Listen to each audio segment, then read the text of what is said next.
Well, if at first you don't succeed, try again. With an actual budget this time. Nickelodeon All-Star Brawl blindsided fighting game fans back in 2021, and now here comes a sequel 2 years later to surprise us all again. Seems the devs at Ludosity convinced the higher-ups that a sequel could do much better if they got more time and money to actually see their vision through. Now, Nickelodeon All-Star Brawl 2 is hoping to avoid the first game's shortcomings. And we've learned a lot from the handful of news that's dropped so far. So let's analyze the announcement trailer and the EVO gameplay showcase and see what details we can lift out of the slime.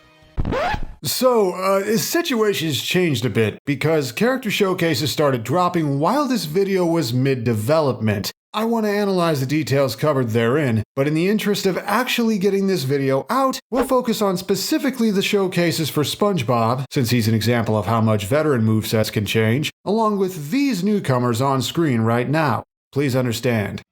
Gonna go light on the predictions this time since there's a lot to go over, and because there's a potential leak of what might be the full roster out there, which I'm going to avoid talking about for the sake of folks who don't want to get spoiled. Tread lightly in the comments though.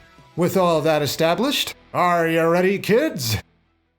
First things first, the trailer made a point to show off how many updates there are. Most obvious is the aesthetic overhaul. The trailer went out of its way to spotlight how much of a glow-up everything got. Between the new graphics, improved animations, and new additions like intro sequences at the start of matches, it looks like a legitimate fighting game now instead of an indie project with a constrained budget. The lead devs have said nearly everything was rebuilt from scratch, which is both impressive and a bit worrying considering it's only been 2 years. You guys haven't been working overtime the whole way, have you? The visuals aren't the only thing that's back and better than ever. A majority of Nick Brawl 1's roster already showed up in the trailer. In fact, only a handful aren't accounted for yet. These characters didn't pop up in the new footage, but they did show up in the montage of the first game leading to Squidward's reveal, so they're probably in, leaving just a few who are fully MIA. If I had to guess, I'd bet every veteran will be here, but it's entirely possible we get a few cuts, so keep expectations flexible. And the characters that are here haven't just been copied over. The devs also confirmed that a lot of veteran brawlers have new moves, and boy did certain ones need it. We've seen several new moves already between the trailer and gameplay showcases in what seems like a legit attempt to clean up the rougher parts of some movesets. For a clearer look, let's focus on one specific character. SpongeBob's had his kit overhauled to help him be a better beginner-friendly brawler than before. Some examples are as follows. His strong attacks got a much appreciated overhaul. The jellyfish net was fine, but now his down strong brings it around town with an animation much more suited to that slot. And his imagination attack got moved to up where it should have been all along. Their light counterparts also got some changes. Up has him reach upward with his hands now instead of the weird bending kick he used to have, while down whips out anchor arms so he can be a jerk to anyone trying to recover. And pressing no direction has him do a jab combo. We'll elaborate on mechanics changes in a bit, but everyone's got one of these now, and SpongeBob's is a rapid jab. Everyone's also been given a full set of aerials, and a few of SpongeBob's are awfully familiar, and not just because some are direct references to specific things in the show or the first movie. His up air is a flip kick that'll be great for combos and juggling people, and his new forward air is a downward strike with a sweet spot that spikes. Hey, wait a minute. Air's strong attacks are still just 3 per fighter, but SpongeBob's are more creative now than just grounded versions but in the air. Neutral slash forward is a horizontal karate chop. Up has him engorge his head with water to hit anyone above him, and down has him whip out a reef blower and expel air upward to propel himself downward. The latter's a bit awkwardly animated, but points for creativity. He also has a brand new side special, which are also a thing now. We'll get to it, promise. Fishbowl Strike has SpongeBob duck into his bowl helmet and roll forward. It's a gap closer that complements his playstyle, has a bit of super armor to beat out weaker attacks, and you can use it off stage to augment what was already a pretty good recovery by the first game's standards. Should be very useful. And SpongeBob has a new down special, replacing the weird bite he did in one episode with something he's more famous for. Chef Flip pops up anything in front of you or above you, deflecting projectiles and serving up combos as easily as it serves up Krabby Patties. It's a more offense-based version of Mario's cape. And that's a running trend here. Not only do these changes clean up the jankier parts of the moveset, they bring SpongeBob's design closer to Mr. Nintendo himself. Why not? Traditional fighting games have the Shoto archetype as an easy entry point, so why can't platform fighters have a plumber archetype that takes after Mario? Goes to show how much Nick Brawl 2 has changed things and how much they've updated the mechanics. Let's elaborate on that next. Nick Brawl 2 has pulled a discard and draw on its mechanics, throwing out a lot of the first game's clunkier stuff. Weird rock, paper, scissors interactions on strong attacks? Gone. Automatic turnarounds on all movement that require holding a strafe input not to do? Gone. 2 types of dash attacks you can innately cancel on hit into anything, down to 1 dash attack in a different method of canceling. Weird grabs that work in the air and can pick up opponents or projectiles and carry them like DK, replaced by regular grabs that work more like they do in Smash. In fact, several things function closer to their Smash counterparts. Analog style movement lets you walk or run more freely based on how strongly you press the stick. And tap jumps here too if you prefer that to pressing X or Y. As previously mentioned, side input attacks and back aerials are a thing now, a much appreciated change making it so brawlers don't have to rely on one mid-input attack to play multiple roles. SpongeBob and his jab combo approve. Ultimate style dodges are a thing now, a welcome sight after how helpless you usually were in Nick Brawl 1 the moment you got in trouble. Air dashes with no invincibility just didn't cut it.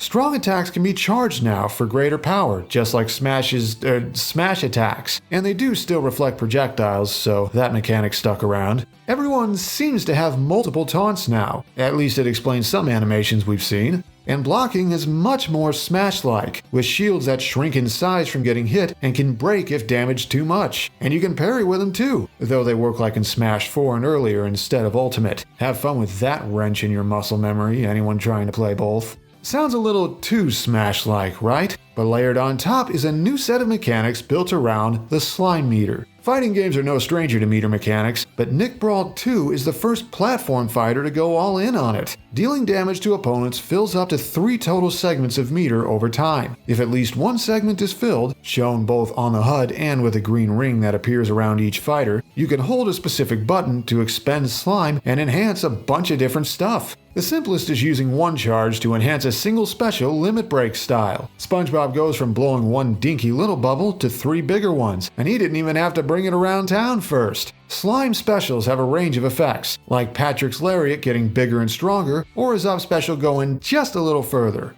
Slime Burst uses 2 segments of meter to bail you out of any hit stun you're currently stuck in while knocking nearby opponents away. Wait, this feels familiar. It's costly, but could be a godsend if combos are as oppressive in this game as they were in the first. The first game's air dashes aren't actually gone. Now you can spend 1 chunk of meter to turn your air dodge into a dash that goes much further. Still there is a conditional burst of movement without taking the place of conventional dodges with actual iframes. But the biggest game changer is slime cancels, letting you burn a segment to cancel out of a move's end lag and immediately perform another action. Wait, first burst and now Roman cancels? Is there a huge Guilty Gear fan on the dev team? This opens up combos that wouldn't be possible normally, lets you get a bit more oomph out of your recovery if you're just short of the ledge, and more. Don't expect a ton of cheesy kill confirms off this though. Follow-up attacks done after a slime cancel are weaker, though I am still worried about the potential for what this could do off fast aerials near the blast zones, or using the follow-up's reduced knockback to confirm into a kill move that wouldn't normally work.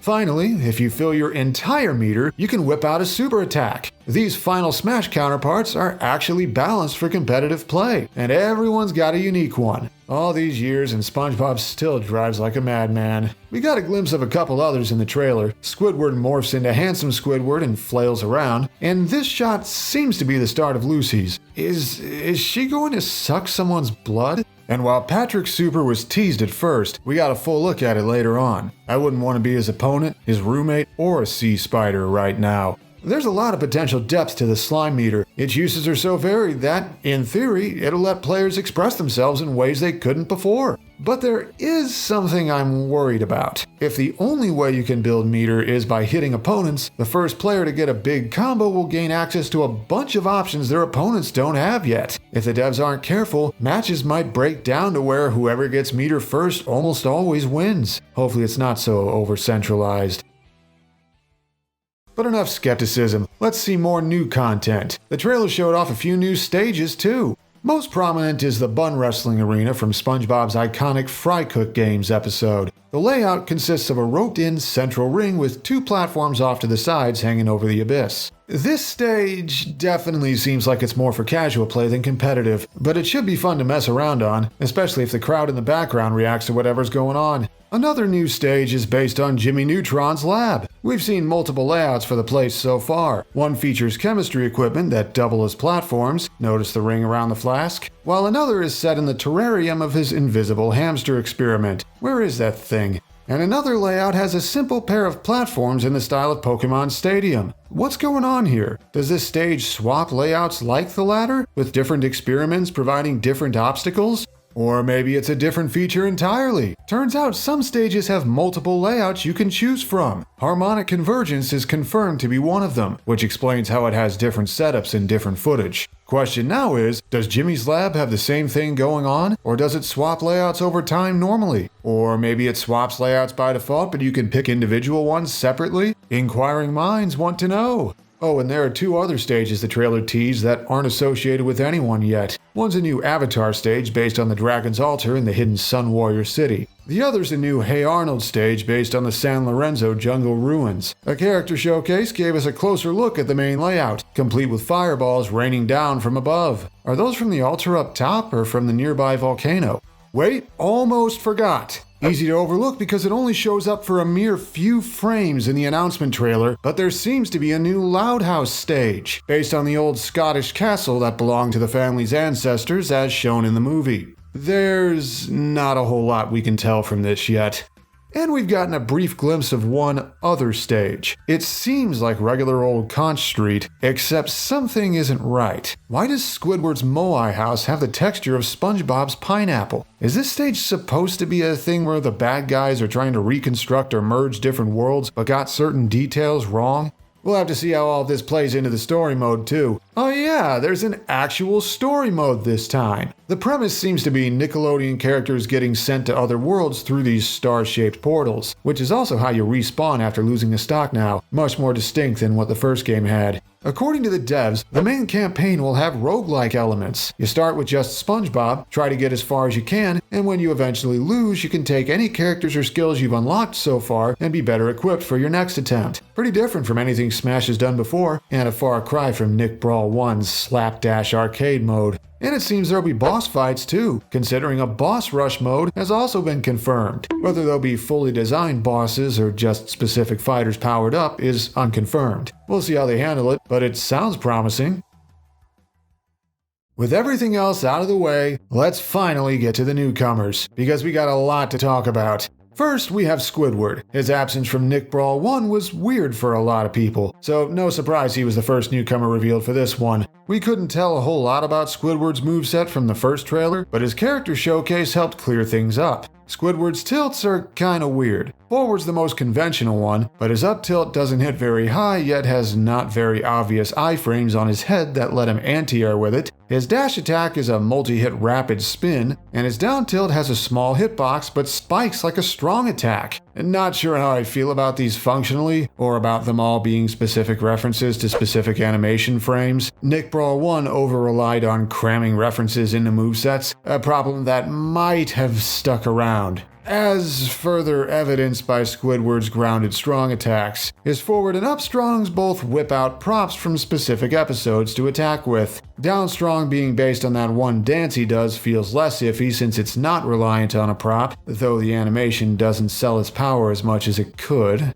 More importantly, though, are Squidward's aerials, not just because they show off his unique taste in dances. Their unusual hitboxes let him attack from weird angles, and he can pull off weird movement mix-ups by canceling the start of his double jump with any of them. They'll be a key part of his playstyle. We also got a glimpse of a couple throws. First, this simple up throw, but also a forward throw where his front door materializes so he can slam it shut. Then we got details on all of Squidward's specials. His neutral special blows a note on his clarinet that accelerates over time. The longer you hold, the stronger the note gets, and the longer value the note becomes. Nice detail. Side special is a weird one. Artistic Genius has him summon a painting from his personal portfolio to attack with, dealing different effects based on which one shows up. Not gonna lie, I'm not sure about this one. It feels like they're trying to channel Mr. Game & Watch, but the paintings are harder to see in real time than big numbers, and if the only changes are knockback values instead of Judgment's quirky effects, this will just be a less reliable forward strong. Up special has him jump on his bike only for it to immediately break and send him flying. It seems to go decently far, but bit of a weird fit for a recovery move. Would Squidward intentionally get on an exploding bike? Maybe I'm overthinking it. Especially when the important move is his down special. Squidward lets his anger get the better of him for a temporary rage state that buffs his speed and cranks his damage output way up. Like deep breathing without the required QTE, this lets him deal a scary amount of damage with just a few hits. We also got a glimpse of a couple air strongs in this clip. Down has him slam a block of marble down, while Up rockets him upward with a reef blower. Could the latter have been a better Up special? Finally, we have what may be 3 different taunts, further confirming that brawlers will have multiple taunts this time. Seems like Squidward's laying on the weirdness with this moveset. It seems to run closest to Wii Fit Trainer with a bit of Peach and Game & Watch mixed in. We'll see how he turns out. The announcement trailer's other big reveal was one of the most requested newcomers for the sequel. Jimmy Neutron has caught up to his dad and joined the brawl, and he's a defensive zoner, something the first game never would have done, packing an entire science fair's worth of inventions into his moveset. Let's go over the ones we've seen. First and foremost is the cornerstone of how he fights, his robot dog Goddard. Down special summons him and has him just run forward by default and play dead when he hits someone, but press down special again and you can control him directly. Turns out Jimmy's a puppeteer zoner in the vein of Rosalina, and while Goddard won't attack in tandem with you like Luma does, you can freely control where he moves when directing him around and attack with laser projectiles, a chomp that you can hold for greater range it seems, and a dive bomb that spikes. Goddard has some big weaknesses though. You're locked in place and can't protect yourself while controlling him, so you need downtime if you want to reposition him, and he has much less durability than Luma does. It seems like he'll mainly be an advantage state tool, moving around and covering opponents' options when they aren't able to hit back or hit you. You'll have to fend for yourself in neutral. Not that Jimmy lacks ways to do that. Even his light attacks are filled with disjoints and projectiles. Punching with a robot arm that sprouts from his backpack, releasing firework projectiles from a box, throwing a vial of acid down, kicking upward with spring-loaded shoes, and swinging the laser sword that popped up in a couple episodes. That one's kind of a weird pick. He also has his trusty watch laser, and it seems to be pulling a Mega Man by being both his jab and neutral air. Good for disrupting foes in front of you, at the cost of being slow for such moves. His strong attacks has some range too. Forward has him swing the bat from the Retro Villain 9 episode. Down is a cluster of dry ice with a longer lasting hitbox that doesn't reach behind him. And Up attacks using the girl-eating plant, which ironically has less range than its light counterpart. His strong forward air shows up in another clip, and it's yet another invention built from a toaster. A long-reaching projectile with a lot of wind-up that fits the playstyle he's going for. Even his grab has extra range, using a tractor beam for the roster's second tether grab. We've seen footage of 2 throws. Forward throw is a simple kick, and up throw flings them upward as a combo starter. Interesting. He has some really complex animations overall. Even his jumps are busier than usual, with his first jump using the spring-loaded shoes again, and his double jump and dodge animations activate his jetpack. Neat detail, albeit one that could make it harder to tell when he is or isn't attacking. But what about Jimmy's other specials? Well, Neutral fires off a soda-powered rocket with a flight path you pre-program by inputting directions before letting it fly. This one will let him pull off some crazy setups, or just have it fly around in loops right by the ledge to cheese Nick Brawl's weaker overall recoveries. Who knows?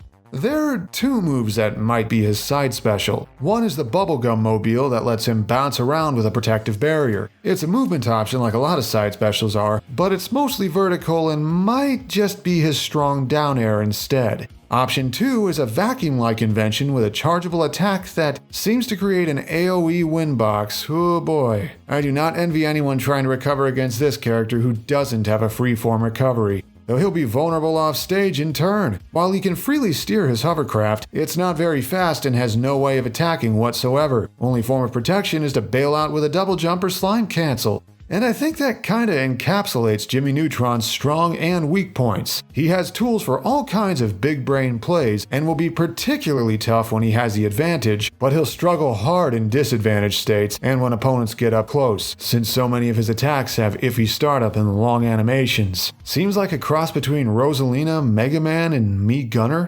There's one more newcomer we know a lot about. The end of the EVO showcase dropped a dedicated trailer for Plankton, and he's got some real interesting stuff going on. Most obviously, he's working around his diminutive size by piloting a mech shaped like a giant version of himself, making him one of the biggest and probably heaviest brawlers in the game. How in character of him. And we got a lot of footage of Plankton's moveset. Turns out it's not just him on board the mech. His jab combo's rapid hits have his computer wife Karen pop out and let loose. Not the only thing Karen's involved in either. One of Plankton's taunts has the two of them do a fist bump. Guess they get along sometimes. This clip shows off Plankton's up strong, where the top of the mech opens up and lets loose an explosion, and an up special where it deploys a propeller to fly with. Doesn't go very far, so it'll be more for combat than recovery. Dash attack pops up here, a tackle that uses the mech's catch-up cannons to propel it forward for extra oomph. Or is it his dash attack? He can also use the cannons as actual weapons, opening fire for his apparent neutral special. Will this just be for mid-range chip damage, or can it coat opponents in sauce like Inkling's ink? And Plankton can use them for other attacks too. This strong up air fires multiple shots directly above him, me gunner style. Got a lot of range on it. Here's one of his other specials, a command grab that... Is that a Potemkin buster? Yeah, definitely some Guilty Gear fans on the staff. This will be a cornerstone of his kit and probably one of his best finishers. And it's not his only command grab, because here the mech locks in place and extends a claw that pulls SpongeBob back down into an explosion. Is this his down special? Is Plankton a grappler who has projectiles? Also, we can see his tackle move leave a more visible sauce trail behind here. Is that just a visual thing, or does it actually affect enemies who move through it? Is this actually his side special? Then where does the Potemkin Buster go? Is it just the mid-air version of his command grab? Strong down air shows up here. The mech whips out a pair of satellites and shoots lasers that converge immediately below. I would not want to get hit by that. Another potential side special with this imitation burn knuckle, or maybe it's his strong forward air? I'd ask if there were Fatal Fury fans on the staff, but they already proved that when they gave Crack Shoot to Toph in the first game. Finally, this clip shows a landing neutral air into either a forward or down tilt. The sauce tackle shows up again, ending with a particular slime cancel that concerns me. If his up air can still take stocks even when weakened, connecting with his up special could set up kills a little too early if he has a single stack of meter. Overall though, Plankton's looking very creative. Honestly, I'm pretty impressed with this one. Hopefully he won't get screwed over as badly as big bodies usually were in the first game. And a few more characters were quietly teased. The other two Ninja Turtles cameoed in the reveal trailer. Raphael got one clip showing a rolling spin attack that ends with a flying kick. Up special or side? Either way, it fits his fiery personality and close-range fighting style to a T. And a second brief one where he does a multi-hit special not unlike the Star Fox characters. Same question, up or side? Or something else entirely?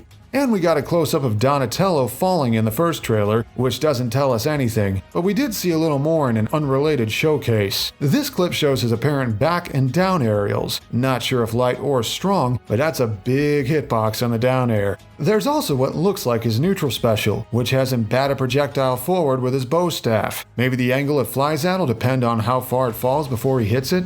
And while he didn't pop up in the trailer, the box art features Vlad Plasmius prominently as our apparent big bad. Whether he'll also be playable, though, is ambiguous for now. And that is a mostly comprehensive look at everything new about Nickelodeon All-Star Brawl 2 that we've learned in the last month. With new features, new mechanics, revamped movesets, and more newcomers than you can shake a jellyfish net at, the game's doing all it can to circumvent the pitfalls of its predecessor. Hopefully it'll be a stronger addition to the growing stable of platform fighters, and hopefully it won't have expectations of being a smash killer forced onto it. Let the game be its own thing, alright? So, looking any more forward to this game than Nick Brawl 1? Are there any characters you hope make it in, whether through the base game or the already announced and kinda pricey DLC? And hey, if you enjoyed this, I do other analysis type content a lot. Mostly for Smash, but sometimes for other games too. Special thanks to the following for helping make this video happen. Thanks as well to my patrons for the continued support. It means a lot having your vote of confidence. So, until next time, this is still a weird timeline.